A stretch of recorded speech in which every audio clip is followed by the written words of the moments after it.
اهلا بيكم حبايب ميدليرن في كل مكان. معاكم الدكتور طارق عبد الحميد مره تانية. بنجاوب سؤالنا في الميد كويز اللي قلناه المره اللي فاتت، اللي هو عيان عنده 56 سنه came to you with palpitations. This was his ECG، وشفنا ال ECG ده، وكان السؤال مطروح لينا what is the likely diagnosis، ايه الانيشيال تريتمنت اللي الواحد يفضله في حاله زي كده، وايه الحاجات اللي ايه وي ماست افويد في هذه الحاله الهامه. ووضعناها هنا مع بعضينا كده، ايه الدايجنوسيس بتاع حضرتك او حضرتك، ايه التريتمنت، وات تو افويد، باختصار شديد. عشان نفهم الحاله دي بنرجع لمسه سريعه شروح الاي سي جي بتاعتنا وفيديوهاتنا اللي موجوده كلها هنا على اليوتيوب في قسم الاي سي جي، في البلاي ليست بتاع الاي سي جي، ادخلوا عليها وفيها كل بقى البرامج، 5 برامج. بنفتكر مع بعض ان لو ان الكهرباء بتطلع من الاس اي نود اساسا، وبعد كده بتروح الاي في نود، وبعد كده من الباندل اوف هيس توصل للفنتريكلز فاست وكويك.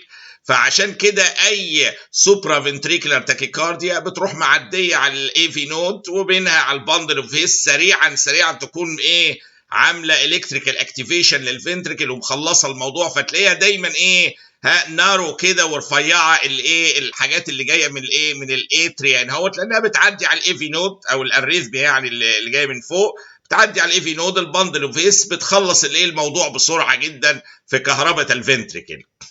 ولكن عندنا احتمال اخر، لو الفوكس كانت جوه الفنتريكل بقى، اللي هي فنتريكولار تاكيكارديا مش سوبرا فنتريكولار، دي بقى ملهاش دخل بالاي في نود خالص، دي شغاله في الماسلز دي بطيئه وبتطلع الحاجه بيزار وديستورتد اكسس ساعات، وتبص تلاقي ماشيه في ماسلز ببطء شديد، تلاقيها بقت وايت كده زي ما احنا شايفين، وايت كيو ار اس تاكيكارديا. دي معناها احتمال كبير ماشيه في الفنتريكولار ماسلز راذر ذان سكه الباندلز الطبيعيه.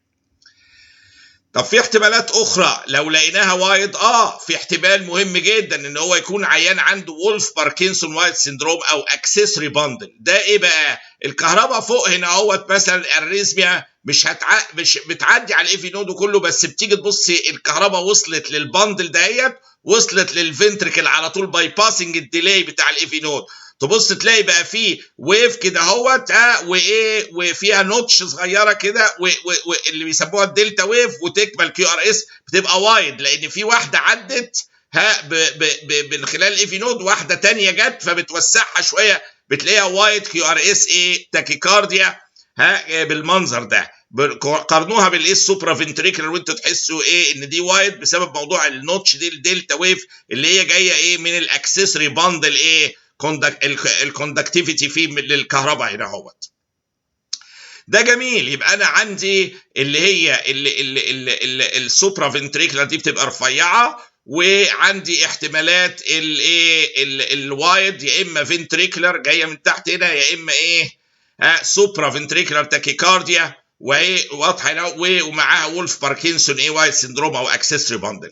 طيب هنا نلاحظ حاجه بقى، سواء السوبرا فنتريكولار تاكيكارديا دي كانت غالبا ريجولار كده الفنتريكولار غالبا برضو ريجولار، لو تشوفوا المسافات هنا وقستوها هتلاقيهم قد بعض. برضو السوبرا فنتريكولار ومعاه تاكيكارديا بتبقى ريجولار غالبا، مش بقول دائما، انتوا عارفين مفيش في الطب حاجه ابسوليوت، فغالبا.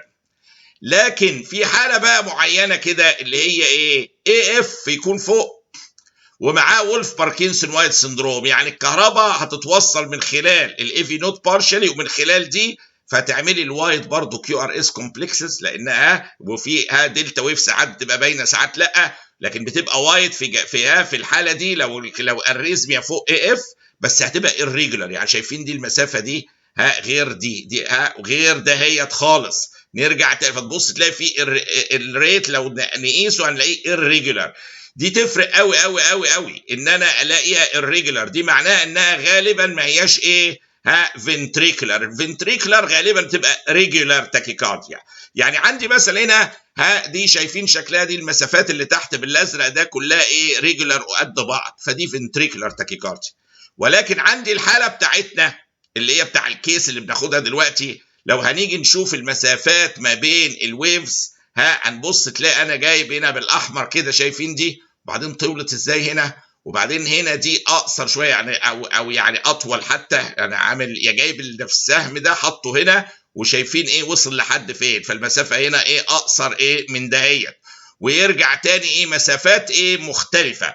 هي حاجه بتبقى دقيقه قوي، عاوزه قياس بدقه. لو نقارنها بالريجولار ديت، ذا ريجولار 1 بتبقى ستيبل اهي واضحه بالملي، لكن هنا هتبص تلاقي ايه الريجولار المسافه هنا غير هنا غير هنا، قيسوها بصوا تلاقيها بالمقياس ايه مختلفه.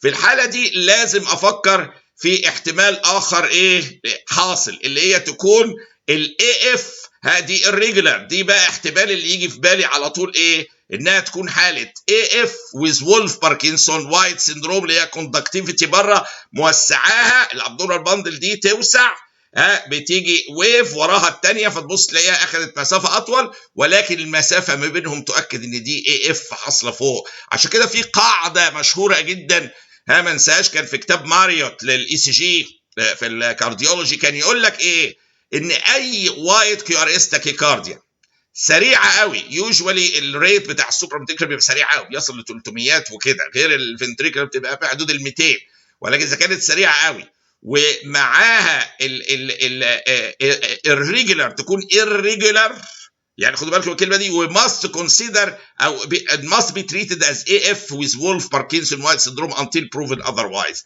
ليه بقى؟ لان انا لو ما ادركتش الموضوع ده ممكن فجأة الكهرباء اللي فوق دي تنتقل للفنتريكل ويدخل هو كمان في فنتريكولار فايبريليشن، طاع العيان. فالموضوع هنا حياة او موت مش هزار. فاي irregular white QRS تاكيكارديا الريت عالي قوي قوي قوي بيصل ل 300 واحنا قلنا انها irregular white QRS tachycardia must be considered AF with Wolff Parkinson White syndrome، اللي هو conductivity بره الافينود دي اللي بتوسعها until proven otherwise. جميل، يبقى احنا بقينا كده ماشيين في السكه الصح. دي كانت irregular اهي تاكيكارديا والمسافات ما بينهم irregular ووايت كيو ار اس، يبقى دي غالبا مش فنتريكولار، ونتجه للاي اف with a وولف باركنسون وايت سيندروم. طب اي اف with وولف باركنسون وايت سيندروم ايه الحاجات اللي ممنوعه خالص فيها؟ شوفوا في الطب في لحظات بنحب نفتكر الحاجه عشان ما فيهاش مجال للغلط، فانا بقى بذكركم بيها بطريقه لذيذه ان افويد ايه تو افويد ايه حاجات اي بي سي دي سهله بقى. الاي الادينوزين، البي البيتا بلوكرز، السي الكالسيوم شانل انتاجونستس بالذات الفرابامين، الدي الديجوكسين. تقول لي اشمعنى؟ يعني ايه الحكايه؟ باختصار شديد دول الادويه دي كلها بتبلوك او تنهيبت الايفي نود، فانا عاوز ابسطها بس مش اكتر. ماشي، طالما الايفي نود بقت بلوكت بيحصل تخيلوا كده بريفيرنشال يوز الاكسسوري باندل اللي هي ماشيه بالجنب دي بتاع الولف باركنسون وايت سيندروم، تروح موصله الكهرباء اللي فوق بمعدل اعلى للفنتريكل، قلبتها لك من اي اف لفي اف فنتريكولار فايبريليشن، وضاع العيان زي ما بقول. فاذا في 4 حاجات اخد بالي منها افويد في الحاله دي، عشان كده الموضوع خطير جدا. if we did not recognize this case ودخلنا في بصوره تقليديه دي فنتريكولار تاكيكارديا، ممكن يضيع العيان في النص ولا حد دريان هو حصل له ايه. فاحنا وي ماست افويد الادينوزين والبيتا بلوكرز كالسيوم شانل انتاجونست والديجوكسين. علاج الحاله دي عامه ان احنا نمره 1 بنافويد الحاجات دي، ولو العيان كان ستيبل من احسن الادويه اللي ممكن تشتغل كمان على كل الكوندكتيف سيستم، حتى في الاكسسوري باندلز ممكن البروكينامايد عشان نحمي الفنتريكل من الهاي ريزم.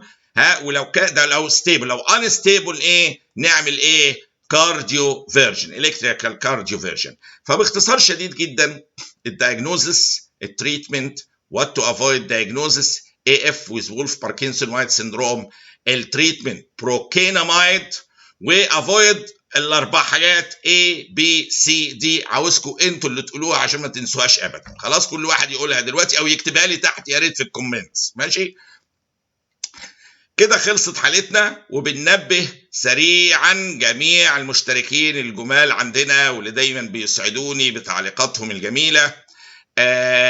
عندنا الاي بوكس بقت متاحه بتاعت ميدلير، في عندنا الميد اطلس شيء رهيب، والديفرنشال دايجنوزس وثيرابيوتكس، وعندنا كلينيكال دايجنوزس من اجمل ما يمكن.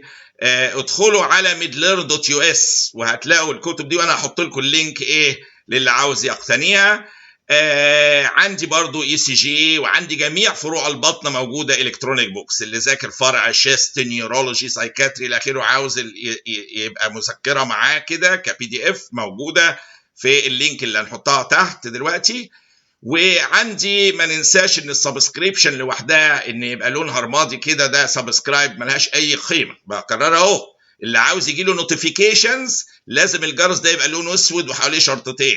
المربع ده انه لونه كذا وجنبه جرس ملهاش قيمه، لازم الجرس يبقى لونه اسود كده اهوت وجنبه شرطتين عشان يجي النوتيفيكيشنز. سبسكرايب بس معناها تقدر تعمل كومنت، لكن وجود الجرس بالاسود بالاثنين دول لازم يداس، والواحد يختار اول اوبشن، في اوبشن لكل النوتيفيكيشن، هي دي في اللحظه دي يجي لكم جميع النوتيفيكيشنز بتاعتنا.